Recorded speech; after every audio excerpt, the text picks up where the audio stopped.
Per la nostra rubrica 3 minuti di abbiamo raggiunto Dolce Acqua, siamo nell'estremo ponente Ligure in provincia di Imperia.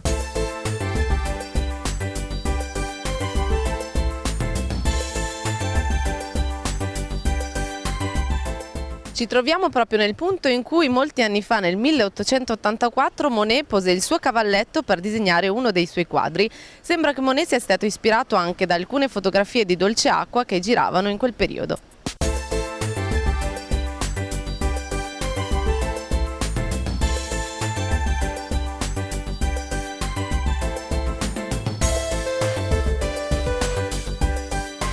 Il primo documento che cita l'esistenza di questo borgo risale al 1151. Sembra infatti che nel XII secolo i conti di Ventimiglia fecero costruire il primo nucleo del castello, di cui oggi rimangono alcuni resti.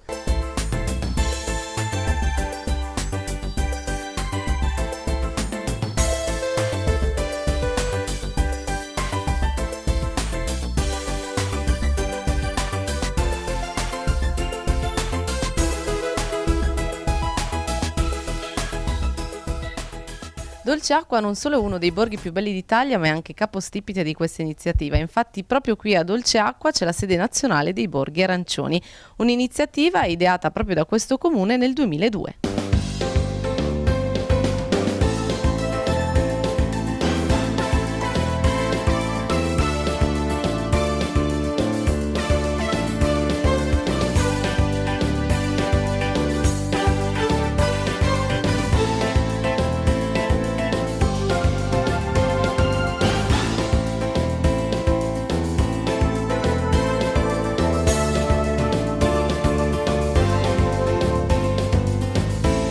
La storia di Dolce Acqua si identifica nelle vicende del castello e anche in quelle della signoria dei Doria. Il castello negli anni subì tantissime trasformazioni e oggi rimangono i resti che sono uno dei simboli di questo paese.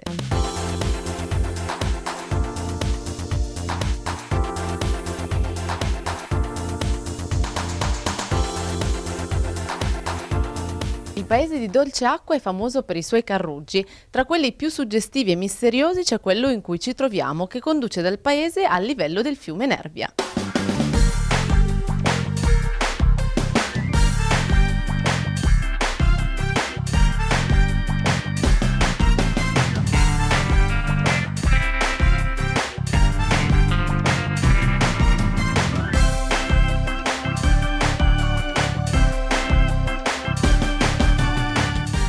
In questa puntata dei nostri 3 minuti di vi abbiamo fatto scoprire un altro paese che vi consiglio di visitare. Si chiama Dolce Acqua ed è caratteristico anche perché passeggiando nei vicoli si trovano tante botteghe di artisti e artigiani. Da qui vi salutiamo e vi diamo appuntamento ad un'altra puntata dei nostri 3 minuti di.